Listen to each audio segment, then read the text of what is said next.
Of here. This is a textual analysis of the July 1965 issue of Vogue. This is pages 42 to 43 of the picnic spread. Photography again by Henry Karnac, a famous Vogue photographer. Now, just like pages 36 to 37, much the same really here to talk about. Again, black and white again suggests arty, sophisticated. Very little text, mostly just art, which again is photographic art. But again, we need to be considering what is denoted and what is connoted. We need to be considering the representations on offer here. Okay? In particular, here we've got the binary opposites. We've got the binary opposites of race, essentially, and ethnicity. This is meant to be Egypt, as we can see by the brickwork here in the background. People of colour versus the white European.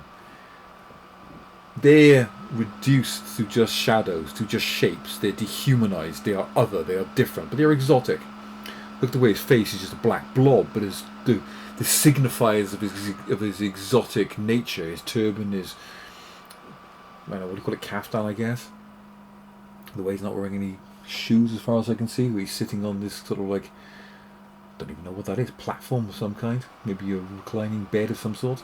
But again, look at this, the servant. He's the role of the native is to serve his masters, that he's inferior, especially to the white person. So here is a man, again, doesn't get an identity, he's just a black blob, he's just there to serve. He's, dehumanized. She, however, is flouncing about, arms wide open, looking completely free. Now, I would say that this is photographed in the late evening, magic hour. The sun is setting, it's casting long shadows. It's that liminal time between day and night. Warm, romantic, the colours are beautiful, the light is beautiful. She's looking into the sky with this beatific look on her face of happiness and bliss. Because she can. She's rich, she's white, she's the ruling classes. Right? She can, she practically owns this place. She is the superior. Right? Again, the contrast between light and shadow. Nice composition, nice use of depth. It's donkey, strangely here. Something quite biblical about that. This palm tree, nicely occupying this empty space here. The trees, palm trees, suggestive of the exotic, of the biblical, of the past, of history, of ancient worlds in which little has changed. It's that exoticization of the Occident. The Orient. The Occident is, civilization. The Orient is that which is not. The exotic silks here, the patterns on it, the jugs, everything's very carefully composed. This ethnic looking oriental rug and the oriental furniture that's sort of like what you call these, the thing for pouring the tea, right? Not a teapot as such, there's another name for it, become what it is. What does it say over here? Another pull quote. La Sang Courtisane by Oscar Wilde. Again, Oscar Wilde, the great poet, the great writer, suggestive of intelligence, of sophistication, of culture. They woo me with apples and the pavements of my courtyard. They write my name in wine. Dionysian. This is Apollonian. Dionysius was the god of, the party of sort of consumption, of, lustful appetites.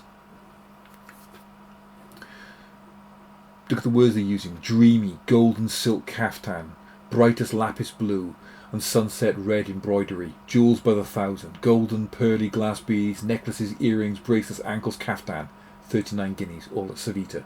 Dream sequence, real desert, Karnac, near Luxor. So, this is where the mausoleum and stuff is, one of the great wonders of the world, Again, touristy place that today is, not that hard to go to, but would require great wealth to be able to go there. So in terms of this ideal self, rich, young, beautiful, being able to drop huge amounts of money, 39 guineas, Lord knows what that would have been, fortune, on clothing, on something as frivolous as a caftan you're going to wear on holiday. right? Interesting the way he uses this sort of like the way he uses words like dreamy, like golden, like silk. It's suggestive of this magical time, the golden hour, the magic hour, that, you know, the long shadows, the beautiful light. It's romantic, you know, capital R and a lowercase r. It's you know, it's dreamy. It's suggesting this dreamlike state, this perfection. You know, the way it uses sunset red embroidery, well, that ties in with the, you know, the magic hour. Yeah, words like pearly, you know, suggesting wealth. Dreamy again, but the desert is real.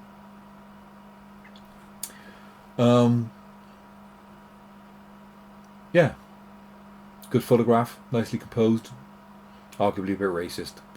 But again, think about what it's saying about women, okay? Is she being objectified? Not really. I mean, she is there purely because she's pretty, not because of her accomplishments. Right? So she's there as eye candy, let's face it, to fill out the clothes and advertise them. She is an ideal self. She is there for the consumption of the audience. Say, I want to be like that, I want this lifestyle, I aspire to it, I dream of it. Right. Yeah, not much more to say about that one. We'll look at pages. What are the next ones? We've got pages 50 and 51 are our next set pages. So we'll look at those in the next video.